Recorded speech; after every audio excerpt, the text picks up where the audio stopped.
보시의 공덕 중에서 참된 사람 경 해가지고 안구따라 니까야라는 경전이 있어요. 거기를 이제 그걸 좀 풀인다면 참된 사람의 보시경 그런 내용이죠. 그래서 거기 보면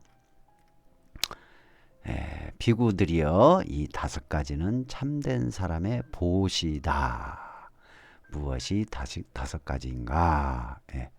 그래서 첫째, 믿음으로 보시하고, 존중하면서 보시하고, 바른 시기에 보시하고, 마음에 남김이 없이 보시하고, 자기와 남을 손상시키지 않고 보시한다. 자기 자신과 남을 손상시키지 않고 보시한다. 이렇게 비구들이여 믿음으로써 보시한 뒤 어느 곳에든 그 보시의 과보가 생기면 그는 큰 재물과 큰 재산을 가진 부자가 되며 여기까지는 추측해 줄 수가 있죠. 믿음으로써 보시를 했으니까 보시했으니까 재물과 큰 재산을 가진 부자가 된다는 내용은 그래도 우리도 상상해 볼 수 있죠. 그런데 그 다음이 굉장히 중요해요. 아름답고 잘생기고 멋있고 우아하고 최상의 외모를 갖추게 된다. 최상의 외모를 갖추게 된다. 아니 그냥 보시 그냥 보시한 거 아닙니까? 믿음으로 보시하고 존중하면서 보시하고 바른 시기에 보시하고 또 마음에 남음이 없이 보시하고 그러니까 후회함이 없이 보시했다는 얘기 아니에요. 또 자기와 남을 손상시키지 않느니 보시했다고. 그러니까 보시죠. 결론은 보시를 했는데 어떻게 아름답고 잘생기고 멋있고 우아하고 최상의 외모를 갖추는 것까지 과보로 일어날까요? 그거는 보시를 하는 그 과보의 현상 중에 또 다른 원인들이 있었던 거예요. 보시한 순간 또 다른 원인들이 만들어지는 거죠. 그러니까 나무에게 걸음을 줄 때 걸음을 주게 되면 나무에 대한 걸음은 나무에게 있어서는 꼭 필요한 재물과 같은 거죠. 사람으로 비교를 한다면 그럼 당연히 재물이 효과가 있죠. 그 재물의 효과만 있느냐? 아니에요.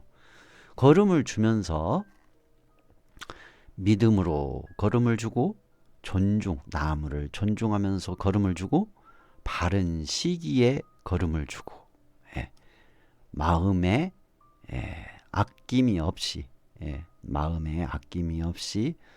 후회하지 않을 입장에서 후회하지 않는 입장에서 보시하고 자기와 남을 즉 나와 그 나무를 손상시키지 않고 될 수 있으면 보시를 한다면 당연히 재물도 생기고 큰 재산이 되는 그런 원인의 과보를 맞이하게 될 것이고 아름답고 잘생기고 멋있고 우아하고 최상의 외모를 갖추게 된다. 왜 이게 나오냐?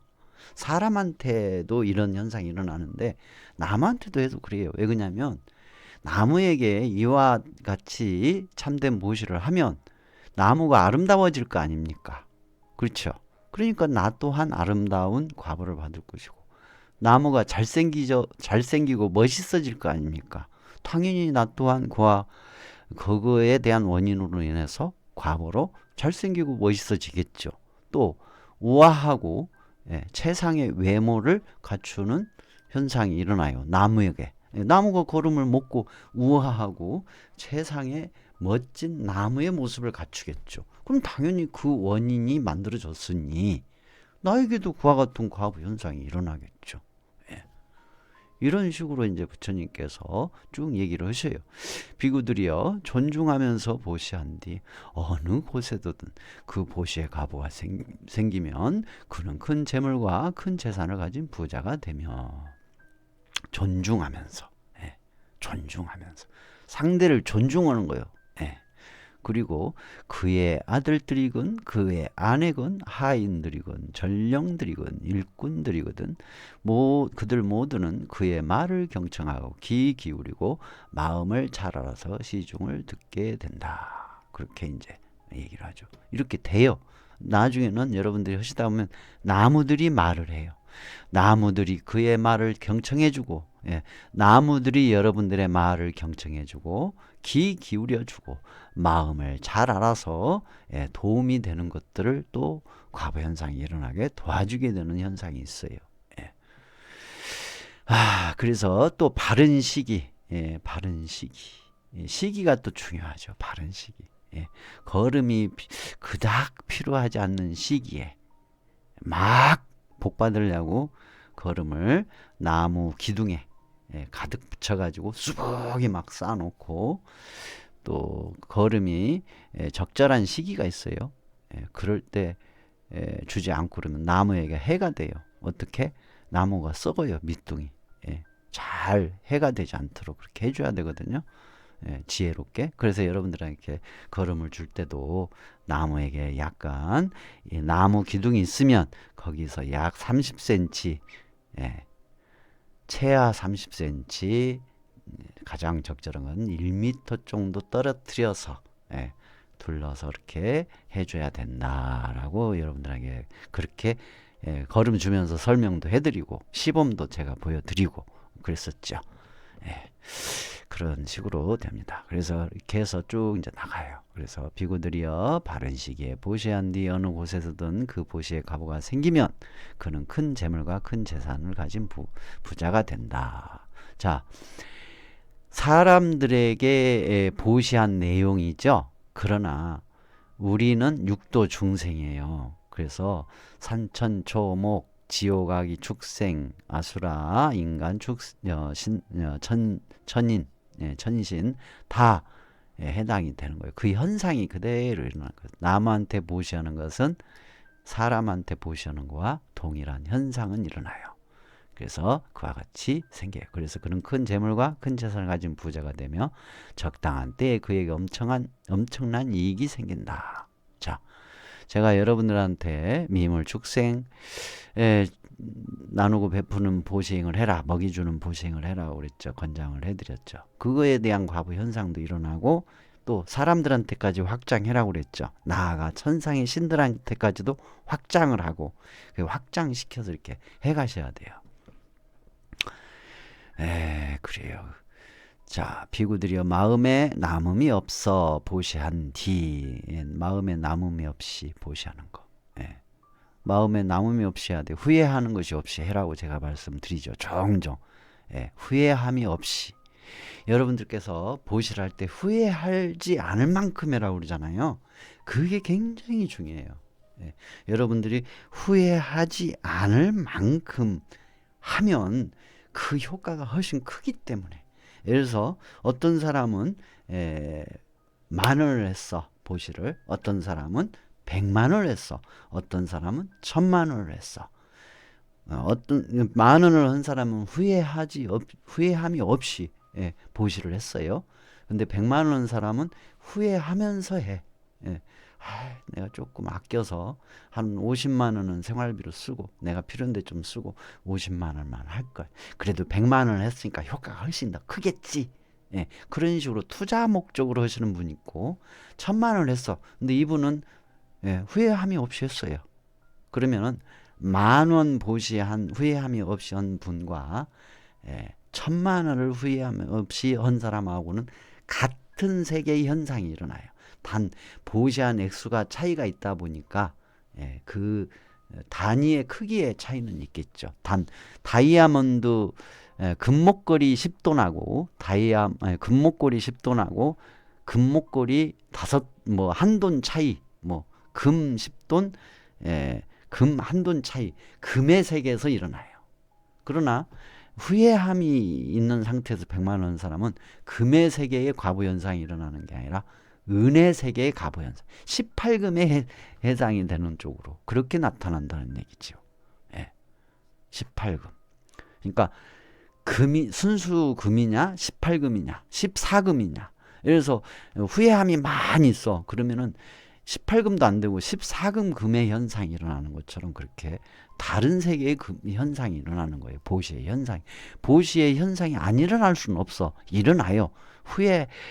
후회하면서도 방생을 하거나 보시를 한다고 하더라도 현상은 일어나.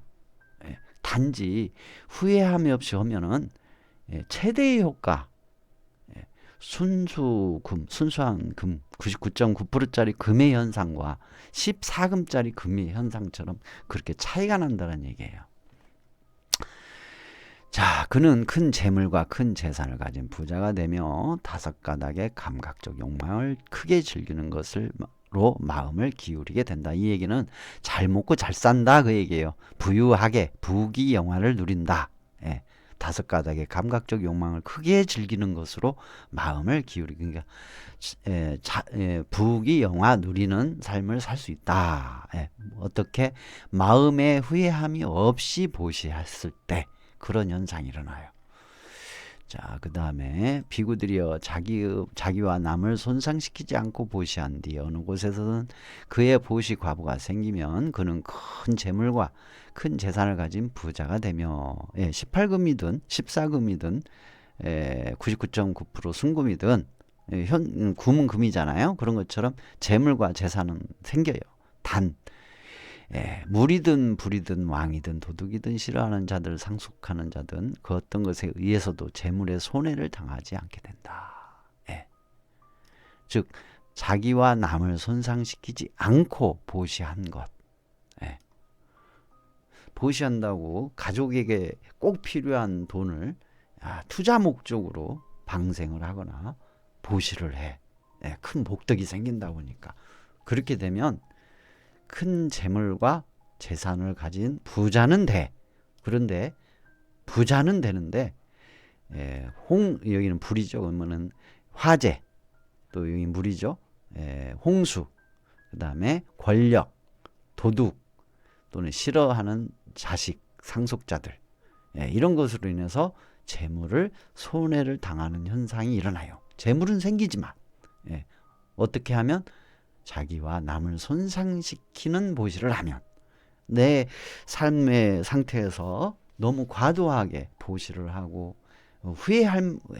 보시하고 또 방생도 하는데 후회해. 그러면은 재물은 두르는데 그 재물이 손해당하는 손실이 생기는 그러한 현상이 일어난다는 얘기죠. 그렇게 나와요. 그러니까 걸음을 주더라도 후회하지 않을 만큼 또 나무가 상하지 않게 지혜롭게 그렇게 하셔야죠. 그런 내용이 있어요. 그게 이제 안국다라 니까야 참된 사람 경, 참된 사람의 보시경이라는 곳에 나와 있고, 이제 아까 젖들머리에 얘기했던 거 있죠. 보시를 한 대가로 큰 재물과 큰 재산은 가졌지만 오게 되는데 그 외의 것에 대한 설명이 있잖아요. 아름답고 잘생기고 멋있고 우아하고 최상의 애모를 갖추게 된다. 그러니까 보시하면서 하는 마음 쓴 것까지 과보 현상으로 일어나는 것을 쭉 얘기를 하시는 거예요. 두 번째도 마찬가지. 두 번째 내용도 재물이 생기지만 또 다른 것이 나오잖아요. 아들이건 아내건 하인들이건 전령들이건 일꾼들이건 그들 모두는 그의 말을 경청하고 귀 기울이고 마음을 잘 알아서 시중들게 된다. 이런 식으로. 그러니까 여러분들께서는 그 부분을 좀 참고하셔서 그렇게 하시고, 아까 질문하신 내용처럼 나무에게 재물과 무슨 관계가 있습니까? 재물과 관계가 있어요. 그리고 다 들어있죠. 여러분들이 아름답고 잘생기고 멋있고 우아하고 최상의 외모를 갖출 수 있는 과부도 있고, 주변의 가족들이나 또는 주변 사람들이 여러분들의 말을 잘 들어주는 그러한 입장을 그런 입장의 과부 현상이 일어나기도 하고, 그 다음에 또 뭐가 있어요. 적당한 때에 이익이 일어나는 현상도 있고, 부귀영화 누리면서 편안하게 그 번 돈을 그 여러분들에게 들어온 재물을 가지고서 편안하게 행복하게 쓸 수 있는 돈이 되기도 하고 그런 식으로 쭉 나오죠. 그래요. 그렇게 그래서 여러분들에게 제가 나무가 재물만 연관이 있는 게 아니라 다른 것에도 다 연관이 있다. 또 나무가 걸음을 잘 먹고 성장해서 열매를 많이 맺는다라는 건 그 결과잖아요. 결과물. 이 나무들 입장에서 사람하고 비교를 한다면 재물이 되는 거죠. 재물. 또 자식이 되죠. 여러분들이 나무에게 걸음을 잘 지혜롭게 주면 자녀한테도 혜택이 간다는 얘기잖아요. 자식한테도. 그런 식으로 여러 가지 현상이 여러 가지가 있는 거예요. 그래서 자세히 살펴보시고 숙고해 보시고 또 관찰도 해 보시고 사유도 해 보시고 그렇게 통찰해 보시면 한 가지가 있는 게 아니라 여러 가지가 연기적으로 다 연결이 돼 있음을 여러분들이 그걸 보실 수가 있어요. 그래서 여러분들이 제가 여러분들한테 방생, 보시, 십선업 실천하시되 반드시 이 업인과 응보인과 연기적 현상도 같이 관찰하는 그러한 공부도 같이 하셔야 된다. 자꾸 강조를 해드리는 겁니다. 참고하시기 바랍니다. 좋은 질문 덕분에 오늘은 경전 내용 중 참된 사람의 보시경이라는 내용 가지고 같이 또 알아봤습니다.